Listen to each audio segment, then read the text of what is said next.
Le débat du dimanche, mesdames et messieurs, bienvenue à ce numéro. Nous allons essentiellement parler de la présidentielle gabonaise avec cette question: qui pour battre Ali Bongo Ondimba? La campagne a été officiellement lancée ce samedi. Le Mali également, nous allons parler avec cette actualité qui va et qui revient, ces affrontements autour de Kidal entre la CMA et le Gatcha. Et puis également l'annonce faite par le gouvernement cette semaine concernant la tenue des élections communales le 20 novembre prochain, des sujets qui seront abordés par nos invités. Adam Cham du Républicain, Mohamed Amara, sociologue, Mohamed, sur lequel on va même s'arrêter un tout petit peu pour vous présenter ce livre, Le Mali rêvé, qui vient de paraître. Juste avant d'en venir dans le débat, un petit mot très très rapide par rapport à ce livre, Monsieur Amara. Merci de me recevoir sur votre plateau. Ce livre, en fait, c'est un peu un cri, pas un cri de désespoir, mais un cri d'espoir pour dénoncer ce qui nous a plongé dans cette situation depuis 2012 et même avant, et pour dire qu'un autre Mali est possible. D'accord, on aura l'occasion de parler de ce livre dans certaines de nos émissions, mais ce soir on est là pour décrypter ensemble l'actualité africaine et malienne. Sur le plateau également, Chana Takiou de 22 septembre et Oumar Sangaré, juriste, je vous le disais à l'instant, présidentielle gabonaise, qui pour battre Ali Bongo. Ils sont 13 donc à défier le président sortant. La campagne en vue du scrutin du 27 août prochain a été officiellement lancée ce samedi. Retour sur cet événement avec Aminata Mariko Kone. La campagne présidentielle au Gabon a officiellement commencé ce samedi à 15 jours du scrutin à un tour du 27 août avec une nouvelle démonstration de force du président sortant Ali Bongo Ondimba face à 13 rivaux qui peinent à trouver des espaces d'expression. Des milliers de personnes attendaient le président sortant dans le stade de l'Amitié près de Libreville où Ali Bongo Ondimba a prononcé un discours vers 18 heures. Des groupes comme les rappeurs de Tempête du désert ont chanté ses louanges entre deux discours politiques. Pendant qu'il achète des avions, des Ferrari, des Rolls-Royce avec votre argent, vous n'avez pas de route, pas d'école, pas de route, a accusé l'un des principaux rivaux Jamping lors de 2 meetings dans la région de Lambaréné. Les affiches du président candidat ont été accrochées cette nuit à Libreville par des militaires pendant que d'autres déchiraient nos affiches, a accusé M. Ping, ancien ministre et haut responsable de l'Union africaine, également ex-beau-frère du président. L'ex-président de l'Assemblée nationale et également candidat Guy Zumba Ndama a reporté le meeting qu'il devait tenir ce samedi à Libreville dans un autre stade, faute d'autorisation du pouvoir, assure son entourage qui évoque une nouvelle demande pour lundi. Le changement, c'est moi. Mes adversaires ont peur car ils n'ont aucune chance de gagner l'élection à un tour, proclamait le président sortant.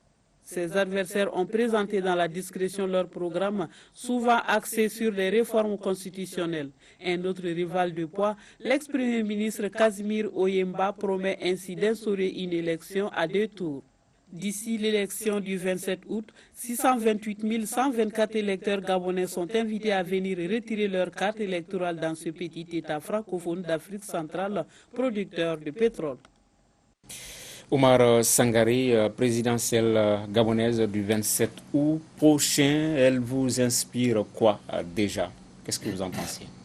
Déjà, d'après le scénario que nous vivons tous les jours, c'est une élection à haut risque qui se profile à l'horizon. Et quand on voit effectivement les tenants et les aboutissants du contexte politique gabonais, ce petit pays pétrolier, mais qui renferme pas mal d'intellectuels avec des postures autant incontestables qu'imposantes sur la scène internationale et voire sous-régionale, à savoir 2 premiers ministres, 2 ex-premiers ministres, un président de l'Assemblée nationale et un secrétaire général de l'Union africaine. Déjà, on dit ça va s'annoncer d'une lutte assez âpre qui risquerait un peu de nous faire voir un certain nombre d'affrontements politiques sur fond de rejet, et lesquels le rejet se justifie sur la base d'un certain nombre d'argumentaires qui sont entre autres l'argumentaire relatif à l'acte de naissance falsifié du président de la République, et aussi la mauvaise gestion que certains décrivent violemment, et aussi la fracture politique qui l'oppose à sa démissaire Pascaline. Le tout combiné dans une singularité analytique fait que Ali Bongo Ondimba doit faire extrêmement attention pour ne pas offrir à l'Afrique un scénario politique catastrophe. Une élection à haut risque, vous pensez aussi, M. Amara? Je souscris fondamentalement à ce que dit M. Sangaré. C'est une élection à haut risque, d'autant plus que c'est une élection à un seul trou. On est en Afrique et on sait très bien que très souvent les élections, les résultats de ces élections ne sont pas reconnus par l'opposition, quelle qu'en soit. Et là, ce qui a soulevé M. Sangaré est d'autant plus important quand on regarde le bilan donc, de M. Ali Ondimba. Ce qui est difficile, c'est cette fracture qui existe entre ce qu'il a pu faire et ce qu'il n'a pas pu faire, et qui a fait que dans son propre camp, il y a des gens qui sont en désaccord avec lui, et notamment, par exemple, sa démissaire, Pascaline, et en plus de ça, il y a donc l'ancien Premier ministre, M. Jianping, l'ancien secrétaire général de l'UIA. Donc il y a tous ces problèmes-là qui complexifient davantage cette élection, qui, quelque part, va servir de leçon pour les élections africaines dans d'autres pays à venir. Moi, je ne partage pas du tout les avis précédents. Je ne pense pas que c'est une élection à haut risque. Je pense que la tempête, nous l'avons derrière nous. Il y avait eu dans la pré-campagne beaucoup de bruit et beaucoup de marches, beaucoup de manifestations quant à son acte de naissance prétendu falsifié. La Cour constitutionnelle a tranché, nous l'avons derrière nous, et c'est pour cette raison que Ali aujourd'hui est candidat. Donc c'est un problème tranché. Aujourd'hui, il s'agit d'aller vers les électeurs, faire des propositions très concrètes. Et en introduction, vous avez dit qui pour battre Ali Bongo. Moi, personnellement, je n'en vois pas. Ali est bien parti. Il est bien parti tant par sa formation politique, qui est une formation politique solide, bien parti tant par son bilan, bien parti tant par le mode de scrutin. Parce qu'il s'agit d'un mode de scrutin à un seul tour. Ils sont 13. Celui qui a le plus grand nombre de scrutins passera président. Cela est très clair. Encore que ses adversaires parlent de mauvaise gestion, parlent de mauvaise gouvernance. J'ai dit non, tous ont géré avec le père. Et Ali, de mon point de vue, est en train de faire mieux que son père. Donc s'il y a vraiment une mauvaise gestion quelque part, une mauvaise gouvernance quelque part, ce sont les opposants actuels qui l'ont partagé avec le père. Le fils est en train de bien faire, de vouloir bien faire que le père. Et je pense qu'il est sur la bonne pente. On va y revenir. Adam Cham, déjà sur ce premier tour de table par rapport à ce scrutin. Alors, qui pour battre Ali, je n'en vois pas. En fait, ce qui se passe, c'est que l'élection gabonaise oppose le régime de Bongo au fils de Bongo, qui incarne même la rupture par rapport aux grandes figures de cette élection. Et cette rupture est incarnée par un bilan qui, sur le plan des acquis sociaux, représente une grande avancée. Il y a eu pas mal de réalisations dans le domaine de la santé, dans le domaine de l'accès à la santé. Il y a eu pas suffisamment au goût de ses opposants et probablement du peuple gabonais qui traîne une malédiction de plus de 50 ans d'arriération extraordinaire pour un pays qui est quand même un scandale géologique, mais il y a eu quelques routes et le bilan de Ali Bongo n'est pas jugé mauvais par la population.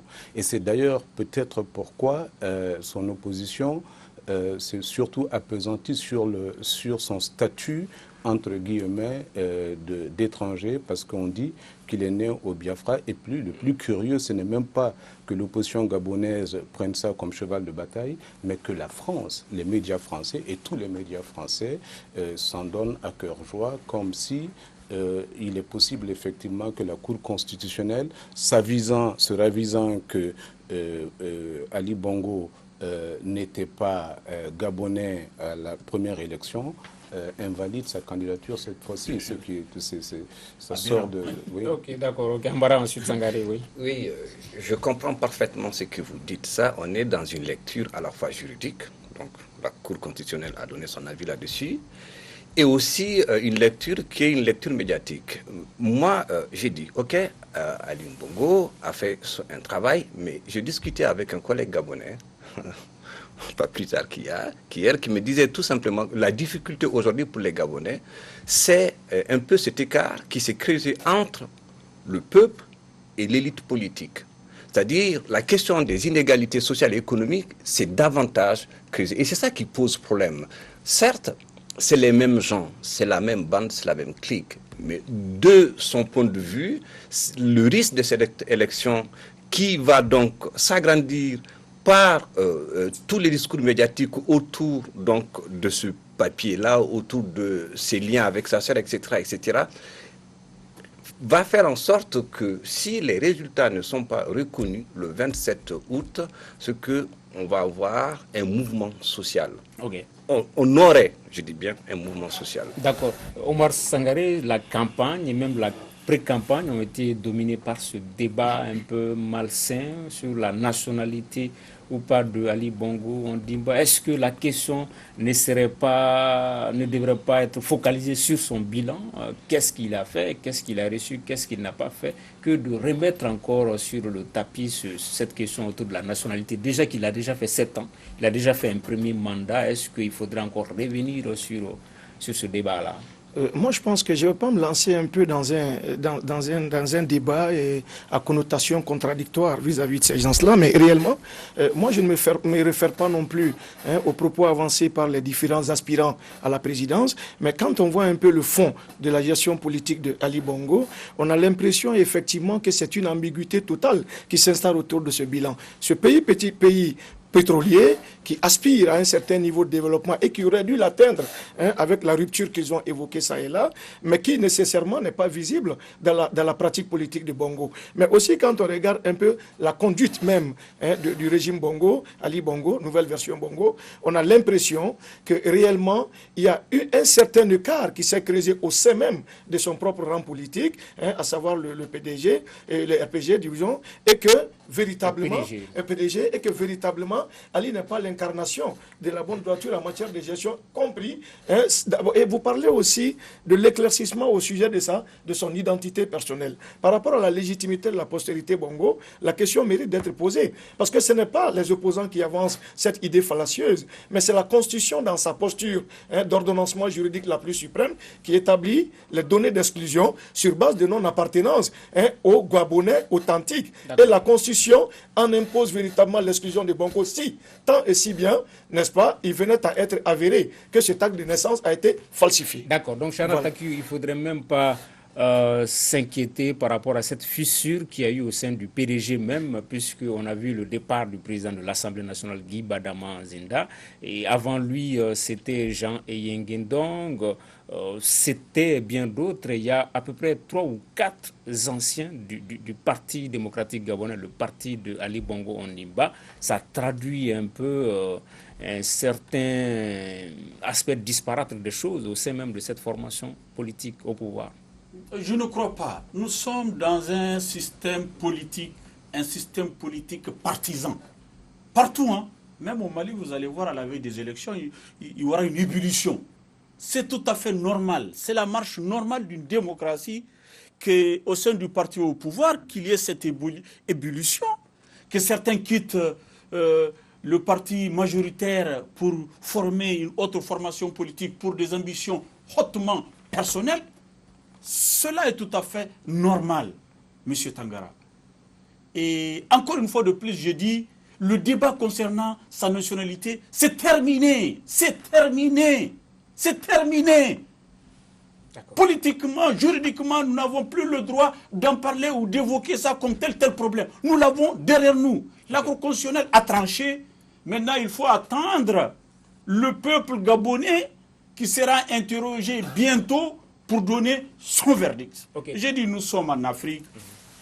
Nous avons suivi cette pré-campagne. La campagne est ouverte. Tout le monde sait que quand même, le minimum de conditions quand même sont réunis aujourd'hui pour aller à des élections transparentes.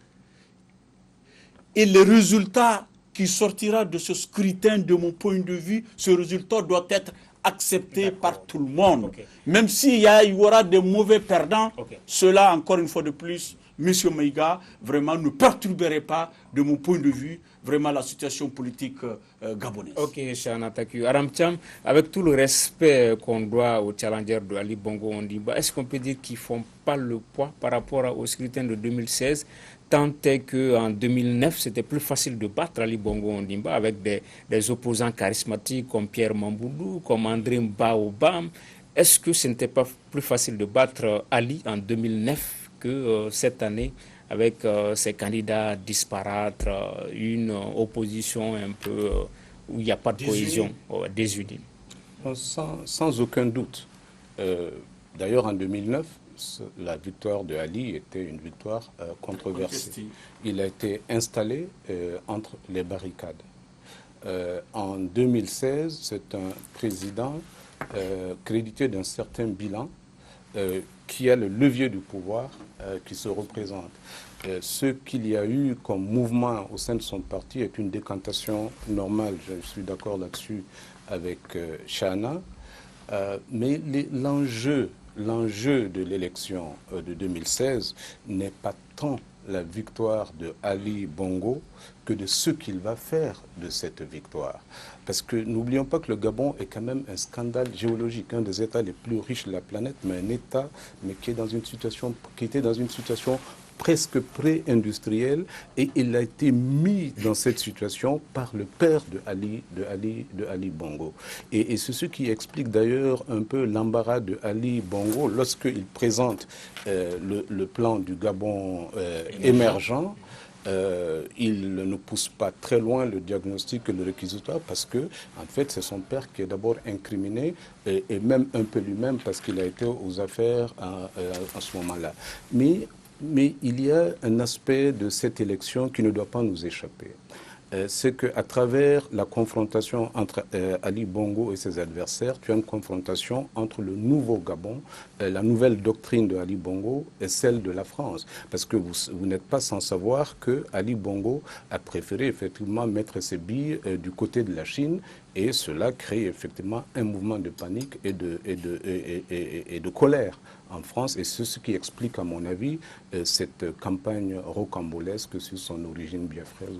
Okay. Oui, Omar Sangare ensuite, avant de clore ce chapitre. Dans cette problématique de la contestation de l'opposition gabonaise, il faut quand même entrevoir une certaine lucidité. Moi, je ne suis pas d'accord avec ces doyens quand ils disent effectivement c'est une rupture avec les anciens classiques de Omar Bongo, du régime, comme on dit, et que par évidence, il va se trouver que Bongo... Au Gabon, l'expression c'est les hiérarques. Non, je vois bien les hiérarques, y compris Casimiro Yemba et les Mabundu et autres, comment dire, Zakari Miboto, mais principalement, l'évidence de la contestation va s'installer autour de la légitimité de Bongo, parce que, et ils oublient, en 2009, lorsqu'il a été porté à la magistrature suprême, il a été porté, mais par une voix minoritaire et non majoritaire, avec 39,4%. Or, l'abstention, le parti de l'abstention, au Gabon, c'est le parti majoritaire. Donc, il a intérêt à pouvoir se rallier toutes ces voix silencieuses-là, qui sont à la fois renfermées sur des positions beaucoup plus raides, compte tenu du fait de la difficulté de ces gens-là de pouvoir émerger véritablement et sur la base d'une économie saine, transparente et avec autant de lutte contre la corruption et une bonne instauration du principe de la bonne gouvernance, que Ali Ben Bongo n'est pas parvenu jusque-là à vaincre les démons de la corruption dont son père a été targué dans le temps et dans l'espace. Donc voilà un peu, nous sommes dans ce scénario catastrophe. Voilà. Monsieur Amara, l'erreur des oppositions en Afrique, celle du Gabon particulièrement, c'est un peu la désunion. On se rappelle 2009, quand vous cumuliez les voix de Pierre Mamboudou et puis celles d'André Baoba, ça frôlait les 50%. C'était supérieur à celle obtenue par Ali Bongo Ondimba. Cette année encore, c'est la désunion, il n'y a pas de cohérence, c'est une erreur traditionnelle des oppositions en Afrique. Et une erreur traditionnelle, une erreur de formation politique. Une démocratie ça se prépare, ce n'est pas seulement des élections. Une démocratie, c'est aussi avoir la confiance et préparer la confiance et préparer la légitimité quelque part. C'est pas seulement à la veille des élections qu'on va essayer d'avoir des alliances, que ce soit des alliances de contre nature ou pas. Ce qui est fatal en Afrique, et c'est ce qui pose même la question du développement de l'Afrique ou tout simplement de l'avancée démocratique, c'est cette incapacité quelque part à pouvoir négocier, à pouvoir avoir des alliés, c'est-à-dire agir ensemble pour gagner une élection. Une élection se joue sur les 5 ans, sur les 6 ans, selon la durée d'un mandat d'un pays, etc. Quand vous regardez en France ou ailleurs, ou même dans certaines contrées du monde, on a toute cette possibilité à la fois à faire en sorte qu'on arrive à porter sur, dans les médias ou dans d'autres espaces de discussion des sujets importants pour qu'à un moment, on s'approprie les vraies questions sociales et qu'à un moment, on se mette d'accord pour faire partir quelqu'un. Je pense que le Sénégal, à ce niveau, a été un bel exemple. Ok, on va toujours parler d'élections dans ce numéro du débat du dimanche avec l'annonce des élections communales prévues donc le 20 novembre prochain, les élections communales. Mais ce sera après qu'on ait parlé de ces affrontements à Kidal, autour de Kidal, entre la CMA et le Gatia. Rien ne va plus donc entre les deux mouvements depuis qu'on volé en éclats les accords d'Anefis 1, 2 et puis même ceux de Niamey. On apprend même que les deux parties sont à Bamako pour pouvoir trouver une issue heureuse. Chana Takiou, c'est une actualité qui revient, Kidal, ces affrontements entre Sema, Gacha, Imgrad et puis Ifogas. Que faire finalement? Ou est-ce qu'il faudrait assister impuissant à cette constance dans cette actualité-là autour de Kidal? Ce qu'il faut faire, c'est de travailler dans le cadre de l'accord pour la paix et la réconciliation. L'accord pour la paix et la réconciliation a certes des faiblesses. Certains ont dénoncé des aspects concernant cet accord. Mais aujourd'hui, quelle que soit la qualité de l'accord, celui qui doit être notre boussole, tout ce qui doit être entrepris doit être fait dans le cadre de l'accord. Anefis 1, Anefis 2, Niger, tout cela a été un échec. Ce sont des rencontres qu'on a fait en dehors de l'accord. Donc aujourd'hui, pour moi, il faudrait interroger l'accord pour la paix et la réconciliation. Il y a le comité de suivi de l'accord qui a, entre autres, pour mission d'observer la violation du cessez-le-feu. Qu'a fait ce comité-là? A-t-il fait des enquêtes pour savoir qui a violé le premier le cessez-le-feu? Quelles sont les sanctions prévues pour les mouvements qui violeraient le cessez-le-feu? Ces sanctions ont-elles été appliquées ou pas? J'ai dit l'accord prévoit tout ce mécanisme-là. Donc il faut interroger l'accord. Il faut travailler dans le cadre de l'accord. Il faut interpeller la communauté internationale, interpeller le chef de file de la médiation, qu'est l'Algérie, la France. Il faut tout cela. Et bien sûr, l'État du Mali, qui est l'acteur principal, qui ne fait pas grand-chose pour que les choses bougent. On va revenir vers vous. Le temps de faire réagir les autres sur cette autre question. Monsieur Amara, sur ces fréquentes attaques de la part de Gacha, CMA, ces affrontements entre les deux mouvements autour de Kidal. Alors, moi, j'ai une lecture, excusez-moi, un peu sociologique de la chose. Je pense qu'il y a un vrai problème et qu'il faut qu'on le sait tous, peut-être qu'on ne s'en rend pas compte, c'est que ces différents affrontements, c'est pourquoi il y a ces différents affrontements. Je suis d'accord qu'il faut agir dans le cadre de l'accord, mais le problème c'est quoi? C'est l'abandon de l'espace, tout simplement malien. Et cet espace-là est en train d'être récupéré par d'autres groupes, qu'ils soient des groupes loyalistes ou pas. Le problème, c'est donc le contrôle d'une zone qui appartient au Mali, mais que le Mali ne contrôle pas. Ça pose la question des institutions. C'est-à-dire, comme il y a une existence des institutions régaliennes, maliennes, à un moment, il y a des groupes donc qui font la loi. On est dans un no man's land où chacun essaie de faire la loi. L'accord existe. L'accord, c'est du papier.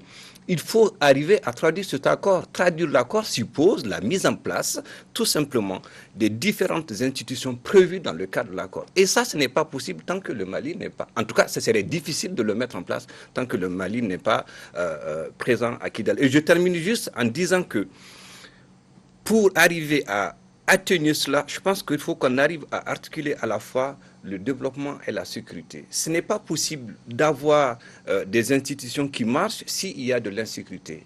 Et ça explique un peu ces affrontements qui n'en finissent jamais. Sangaré. Interroger l'accord, oui, je suis d'accord, mais interroger quel accord avec quel fond d'application. Tout le monde le sait aujourd'hui, la mise en place de l'accord et les dispositions de l'accord sont tellement claires que aucune mauvaise interprétation n'est permise par rapport à ça. Mais quant au fond d'application, les gens savent d'où vient la maladie, la pathologie réelle de cet accord-là. C'est que la posture de la France dans la mise en application de cet accord, tout le monde le sait, ça nécessite non seulement questionnement, interrogation, mais à la limite, ça suscite même des irritations. Et quand on voit un peu le positionnement des différentes factions, le Gatia et la SEMA et les HUA, quand on les met côte à côte, on a l'impression que ces différentes factions n'évoquent le mot Mali que du bout des lèvres. L'expression Mali n'est utilisée que malheureusement de façon un peu malencontreuse que comme un fonds de commerce. Sinon, la France, sa position, elle est tranchée. Et quand la France dit à Ougatia de se replier sur sa position habituelle et que la SEMA demeure en lieu et place, sans que la France n'ait à barguigner outre mesure, tout le monde sait que le positionnement français n'est autre que la défense de la SEMA, laquelle défense ne voit que vers la partition du Mali. Donc, quand Adam Cham évoque que le Gabon est un scandale géologique, moi je dis que le Mali est un scandale géographique. Parce que par rapport à la spatialité telle que ça se divise, la partition qui se dessine sur fond de prise de position des puissances étrangères, y compris le penchant de la force Barkhane et de la force de l'aménagement, qui ne sont en réalité que des bras séculiers de la France pour diviser le Mali, lequel accord réside dans une loi française, qui n'a pas été abrogée jusque-là, qui se penche pour la création d'un État sahélo-saharien. N'oubliez pas, il convient de le préciser sur ce plateau. Ok, on va revenir vers vous. Mais Adam Cham, sur ces affrontements incessants entre CMA et Gatia autour de Kidal. Donc il y en a eu deux en l'espace d'un mois. En trois semaines. En l'espace d'un mois, je connais deux affrontements. Un qui a eu lieu dans la ville de Kidal, dont le bilan est contesté par chacune des parties, mais dont le bilan paraît être lourd. Et puis les affrontements à l'intérieur de l'Adrar, qui était en cours jusqu'à ce que la MINUSMA s'interpose et fasse venir à Bamako les deux groupes pour trouver une solution. Et Chana avait dit tout de suite que la solution, c'est l'accord pour la paix et la réconciliation. Il a sans aucun doute raison, mais il y a un autre accord qui porte la signature des deux parties, c'est l'accord d'Anefis, et qui, selon le Gatia, effectivement, reconnaît à chacune des parties la possibilité de s'installer à Kidal. Mais au-delà de ces questions, par exemple, si on écoute, par exemple, le Gatia, on nous donne l'impression que c'est un problème IMRAD-IFORAS. Quand on interroge la CMA, ils te disent non, c'est un problème Gatia-CMA.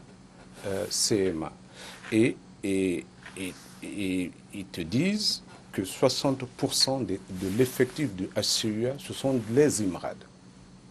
Et ils te redisent, le premier mort à Kidal est un gendarme IMRAD tué par un IMRAD du Gatia. Si tel est le cas, ça veut dire effectivement que... non, Gatia.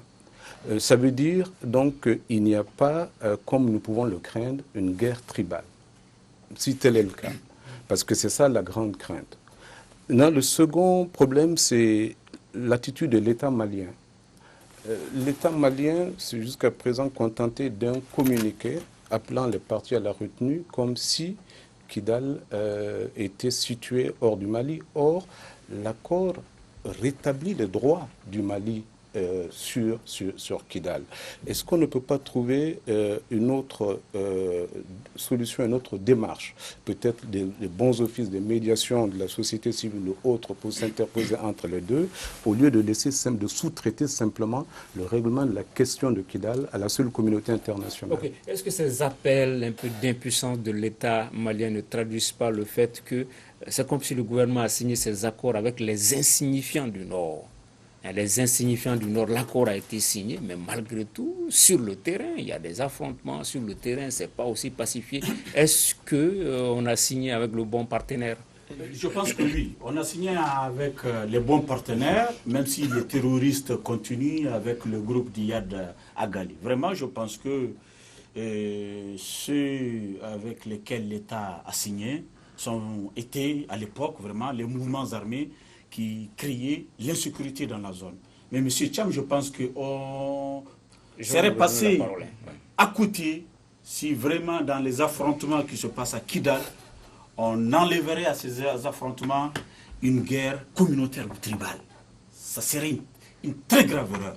Qu'on le veuille ou non, c'est une guerre tribale, une guerre communautaire entre Ifogas et Imrad.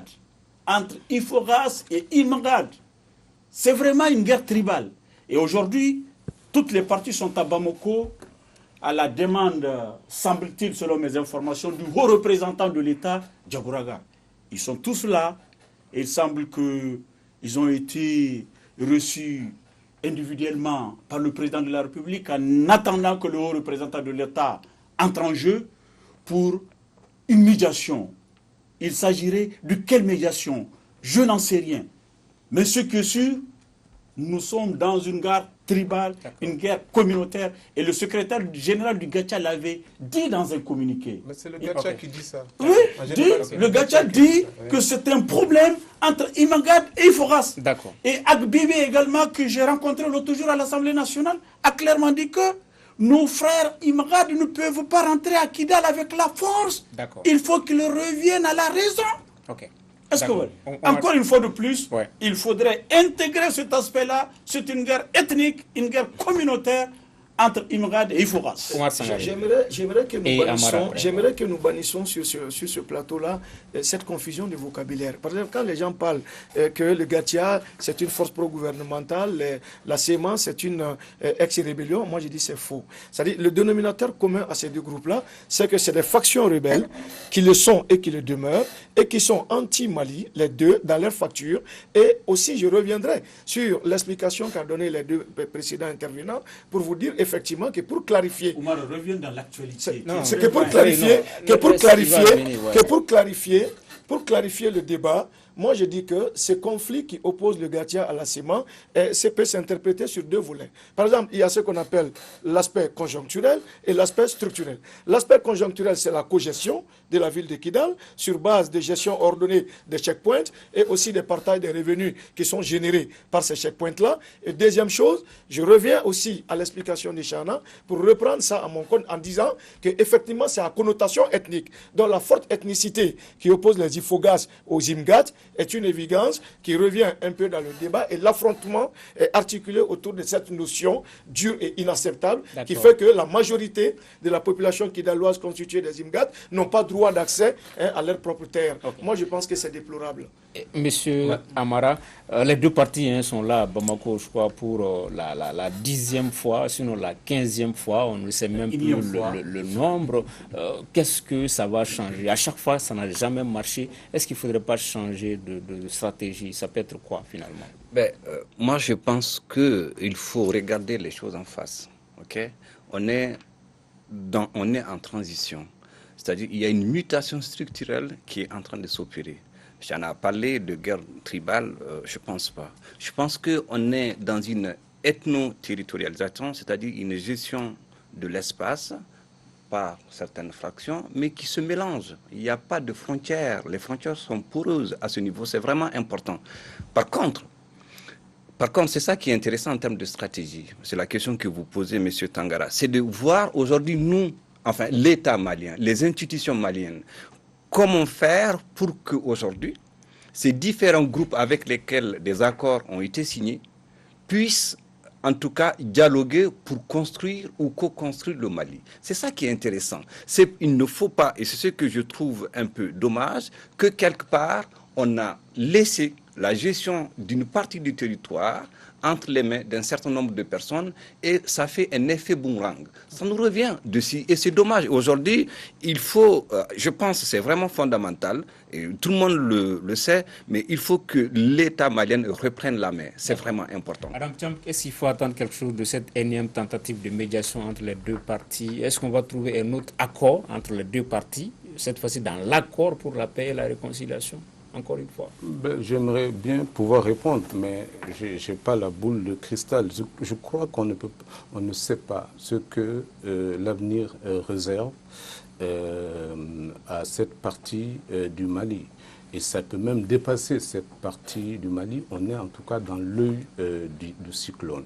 Et le problème que nous avons, c'est d'abord déjà aussi un problème de lecture. Chana disait tout à l'heure que c'est un problème tribal et on lui dit, attention, le HCUA comprend beaucoup de combattants IMRAD. Le Gatia n'a pas de combattants IFORAS, c'est vrai. Mais si tel est le cas, est-ce qu'on ne peut pas aller vers la lecture que, en fait, ce sont deux visions qui s'affrontent, celle du Gatia pro intégrité territoriale du Mali, celle du CMA qui, à un moment donné, effectivement, était sécessionniste jusqu'à ce que l'accord reconnaisse effectivement l'intégrité du territoire malien. Premièrement. Deuxièmement, il dit que les gens sont venus à la demande du haut représentant. Ce serait bien que le gouvernement nous l'ait dit avant. N'est-ce pas? Si on fait autre chose que de communiquer appelant les gens à la retenue, ce serait bien de dire qu'à la demande du président de la République, les deux parties sont là et seront entreprises par la communauté internationale. Mais ce que je sais, c'est que c'est la MINUSMA et la communauté internationale c'est la communauté internationale qui est en train de parlementer entre les deux parties. Ok, nous sommes au Mali, nous y restons pour rappeler que les citoyens sont appelés aux urnes le 20 novembre prochain pour les élections communales.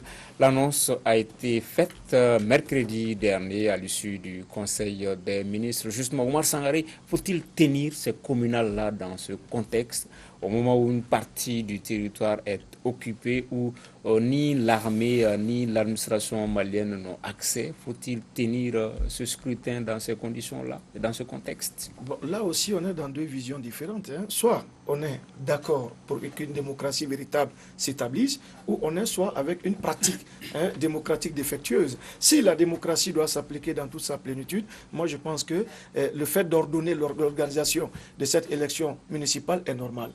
Autant dire que l'occupation des 2/3 du territoire avec toute cette posture d'instabilité, bien que réelle, même si on venait à entériner ça, ça ne va pas empêcher un peu à la pertinence des élections municipales le fait d'être réalisé. Pourquoi? Moi je pense que les élections de proximité constituent la meilleure façon pour la population de mieux s'insérer dans une dynamique développementale unique, mais aussi de permettre à ces mêmes populations de pouvoir porter leurs aspirations à un niveau décisionnel. Mais qu'est-ce qui rend ça pertinent? Lorsque, à travers toute cette mesure de mise en place des schémas de stabilisation, l'État arrivait au moins à faire avancer le processus démocratique et même de stabilisation vers un élan d'acceptation globale, moi je pense que les gens ne trouveront que le meilleur créneau pour pouvoir trouver comment élire leur autorité municipale avec autant d'aspirations et comment pouvoir cohabiter, le vivre ensemble. Donc c'est aussi normal et c'est en cela que je tiens les élections municipales objectivement faisables et qui doivent être faites. Monsieur Amara, faisable? Faisable. Je pense que la tenue des élections municipales est vraiment importante. Pour deux choses. La première, c'est pour vraiment la question sécuritaire. Deuxièmement, c'est pour lutter contre la vulnérabilité des institutions. Il faut que des choses se mettent en place. Même si c'est de façon tohu-bohu, c'est vraiment important. Ok, ces élections-là, ce qui m'intéresse, ce serait bien qu'elles soient organisées sur l'étendue du territoire. Peut-être qu'on n'aura pas les moyens, je ne sais pas, institutionnellement, de pouvoir le faire. Mais faudra-t-il ne pas les organiser? Devons-nous rester dans ce vide? pour moi, ce n'est pas normal. Ce ne serait pas normal de ne pas le faire. Donc, ce serait important d'avoir des élections, comme il l'avait souligné M. Sangaré, ne serait-ce que pour améliorer les conditions des populations, pour renforcer la capacité des institutions, etc., etc. Et ces élections-là, et c'est ça qui serait important, c'est de pouvoir le faire avec l'ensemble des acteurs. Aujourd'hui, on est dans un monde global, ok? On ne peut pas faire les choses à notre niveau. Il faut qu'on arrive à articuler le local et le global, c'est-à-dire à faire en sorte que les acteurs locaux soient, en tout cas, intéressés, soit articulés avec les acteurs nationaux et internationaux. Ça me paraît fondamental. Sur le communal. L'annonce de la tenue du scrutin communal sur l'ensemble du territoire national me paraît tout à fait normale. Parce que nous sommes dans une démocratie. Dans une démocratie, il faut respecter l'échéance des élections. Cela est vital pour une démocratie. À 2 reprises, les élections ont été reportées. Les conseillers communaux actuels n'ont aucune légitimité, non plus la légalité. Donc, on a attendu, croyant, entre-temps, que la situation sécuritaire allait s'améliorer sur l'ensemble du territoire national et organiser ces élections. Malheureusement, la sécurité ne s'améliore pas, elle se dégrade. Elle se dégrade. C'est pourquoi certains s'interrogent aujourd'hui avec l'annonce de cette élection sur l'ensemble du territoire le 20 novembre. Certains s'interrogent, est-ce qu'on pourra organiser ces élections partout au Mali? C'est une interrogation légitime. C'est une interrogation légitime. Ma réponse est que, vraiment, l'État s'est lancé un défi, le défi sécuritaire. Donc, d'ici le 20 novembre, c'est-à-dire avant la campagne électorale, il faudra qu'il y ait le retour de l'administration, il faudra le retour de l'armée, parce que c'est les 2 conditions sine qua non, de mon point de vue, pour organiser le scrutin communal dans certaines collectivités territoriales du Nord. Okay. Donc, encore une fois de plus, je m'en vais terminer tout à l'heure. Avant les élections communales, il y a la mise en place des autorités intérimaires. Monsieur Cham, avant les élections communales, il y aura la mise en place des autorités intérimaires. C'est pas moi qui les mets en place. C'est ce qui est prévu. C'est pas toi, mais...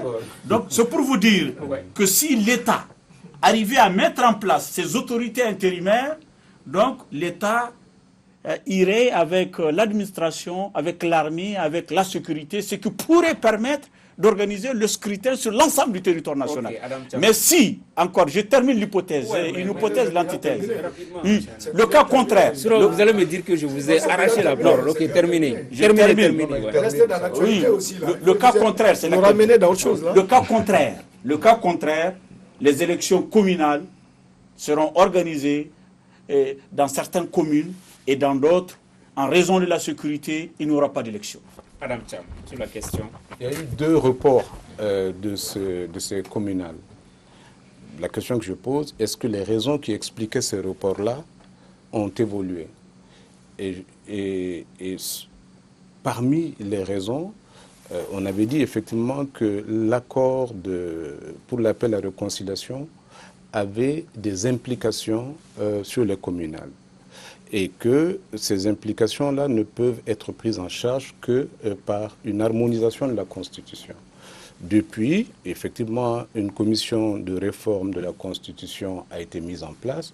Peut-être qu'elle a avancé, peut-être que le référendum, plus le débat parlementaire, plus l'appropriation de la nouvelle Constitution, plus son référendum, enfin son vote positif et sa promulgation seront faits avant novembre. Sinon, effectivement, la date de novembre pour l'élection communale paraît effectivement extrêmement difficile. Et si on peut la tenir en novembre, après l'avoir reportée 2 fois, ce que je me poserai comme question, c'est pourquoi on a reporté la première fois. Non, M. Cham, tu me permets une précision. Rapidement, oui. Il a évoqué l'aspect constitutionnel, tout ça là. Les élections communales n'ont aucune implication constitutionnelle. Non, Chana. Non, Chana. Attends, je précise, non, il ne s'agit pas des régionales. Attends, le conseil régional. Oui, le conseil régional, c'est les conseillers municipaux. ok? Non. C'est le conseiller municipal, le chef de l'exécutif régional. Non, c'est pas ça. Nous ne sommes pas dans les régions. C'est les élections communales seulement. Okay. C'est ce qui a été convoqué. Non, les élections communales. Le conseil des cercles n'est pas intéressé pour le moment ni dans l'Assemblée régionale. Ils ne sont pas concernés. Donc la Constitution n'a rien à voir avec ces élections communales. Attention, c'est la raison du premier report. C'est ça, ce n'est pas l'insécurité. Parce que. Le premier, on avait évoqué les régionales. Il n'y a pas de régional cette fois-ci, M. Tcham. Il n'y a pas de régional. Laissez les autres aussi. Ah, d'accord. Donc, il n'y a pas de régional. C'est les communales seulement. Il n'y a pas de régional. Non, on va se comprendre. Effectivement, ouais, puisque les régionales sont prévues dans le premier trimestre de 2017. Mais Omar Sangaré, quand même, il y a des constitutionnalistes qui disent que les référendums, il y a certains scrutins qu'on ne peut pas organiser quand l'intégrité territoriale du pays est menacée. L'État n'est pas présent à Kidal. Est-ce qu'il faudrait en déduire que l'intégrité territoriale n'est pas menacée? Mais juriste que je suis, je ne peux qu'adhérer qu'à cette vision-là. Et moi, je trouve que intellectuellement, le Mali est en train d'offrir à l'ensemble des analystes politiques un scénario singulier et très particulier. Quand vous voyez un pays qui préfère au moins qui souhaite faire avancer la démocratie dans toute sa posture, dans un pays instable, où les 2/3 du territoire sont occupés par des forces dissidentes, moi je trouve que c'est un paradoxe du système politique. Et aussi, pour ajouter un peu au débat des deux précédents, pour vous dire que réellement, organiser l'élection municipale me paraît des plus nobles dans une démocratie. Mais quelle aspiration, quelle légitimité et quelle légalité ça va faire inspirer à la population, tant et si bien les forces qui sont positionnées sur les partis qui ne nous appartiennent pas pour l'instant demeurent encore sous l'autorité. Et écoutez encore une fois, dans une bonne définition politique, le pouvoir n'existe que par rapport à 3 critères. D'abord, le critère de l'appartenance de l'autorité centrale dans toute son existence sur l'ensemble de l'étendue territoriale, chose qui n'est pas évidente au Mali, parce que l'État central n'est pas présent à Kidal. Ok, Omar Sangaré, je vais vous arrêter pour faire réagir. Voilà, pour faire légalement, mais la douane n'est pas présente à Kidal. Les impôts ne sont pas présents à Kidal. Les services d'assiette, même les potentialités régaliennes ne sont pas présentes. Non, allons juste placer ce terme. Il faut placer légalement, juridiquement, Kidal fait partie du Mali. Encore. Ok. Maintenant, sur le papier. Voilà, non, mais c'est le papier qui est important. Pas le papier qui est important. Okay. On ne peut pas découvrir un seul impôt. Une question transversale par rapport à ces communales-là, c'est une annonce qui intervient au même moment où on a levé les suspensions par rapport aux activités foncières. Est-ce que il fallait lever cette mesure-là maintenant? Le 20 novembre, c'est très bientôt. Est-ce qu'il ne fallait pas attendre aussi très rapidement avant de boucler l'émission? On commence par vous, Monsieur Amara. C'est bien. Moi, je pense que c'est une question d'articulation, c'est une question de vision politique. C'est vraiment important. Je pense que la tenue des élections communales, elle est fondamentale. Pour 2 choses, je l'avais dit, je le redis, et j'ajouterai la question de la lutte contre la radicalisation. Il faut des autorités de proximité, c'est important. S'il n'y a pas d'élection communale, les institutions se fragilisent davantage. Là où elles existent, c'est important. Après, cette concomitance que vous évoquez, je pense que quelque part, on peut avoir une lecture, plusieurs, et moi, j'en ai qu'une. Parce que les accusations par rapport aux spéculations, souvent, c'est beaucoup plus ciblé sur les édiles, sur les maires, les conseillers communaux. Tout à fait, c'est un jeu politique, mais moi je pense qu'il y a un intérêt politique quelque part à faire donc ces élections-là, qui consiste tout simplement peut-être à faire table rase, à oublier ce qui fait l'actualité aujourd'hui. C'est normal, c'est un jeu politique, et il faut le prendre comme tel. Le foncier au Mali est une problématique assez complexe. Par exemple, quand vous voyez les autorités municipales, à chaque fois qu'ils sont élus, c'est sur base de promesses de bien faire, pour mettre les gens dans un droit chemin par rapport au foncier. Mais à chaque fois qu'ils sont élus, ça devient les fonds de commerce. Et aussi, là où je ne suis pas d'accord avec les autorités telles qu'ils font la pratique de la lutte contre les spéculations foncières, c'est que moi je pense que la loi est d'application unilatérale chez les détenteurs du pouvoir. Pourquoi? Les détenteurs, ceux qui sont propriétaires terriens, ils sont aujourd'hui expropriés, mais pourtant ils en ont obtenu sur la base et par le canal des autorités municipales. Mais lesquelles autorités municipales ne sont ni punies ni sanctionnées. Et là, je ne suis pas d'accord. Autant sanctionner le receleur que sanctionner celui qui l'a vendu aussi. Okay. Donc c'est quelque chose qui ne se fait pas aussi à la communal pratique. Le 20 novembre, Chana Takiou, les conseillers communaux ont 3 mois avant de quitter, avant de mettre leur mandat en jeu. 3 mois, peut-être c'est suffisant pour... Depuis 2014, on a suspendu. Mais moi, je ne comprends pas pourquoi aujourd'hui on lève la mesure alors que dans 3 mois, on doit aller aux élections. On aurait pu attendre qu'il y ait les nouveaux élus, avec de nouvelles directives pour leur dire, bon voilà, il faut être à cheval sur vraiment l'application de la loi. À 3 mois du scrutin communal, c'est pour amener, de mon point de vue, les élus actuels vraiment à s'adonner encore à la spéculation foncière pour avoir un trésor de guerre afin de mener campagne et de se maintenir encore aux affaires. Trésor de guerre, c'est pas un peu exagéré. Je suis d'accord. Moi, je pense même que la question communale et autres est une question subsidiaire sans aucune importance dans l'état actuel du pays, à tel point que je suis étonné effectivement que ce soit débattu sur ce plateau quand on a une situation comme celle que nous venons de vivre, par exemple à Mopti.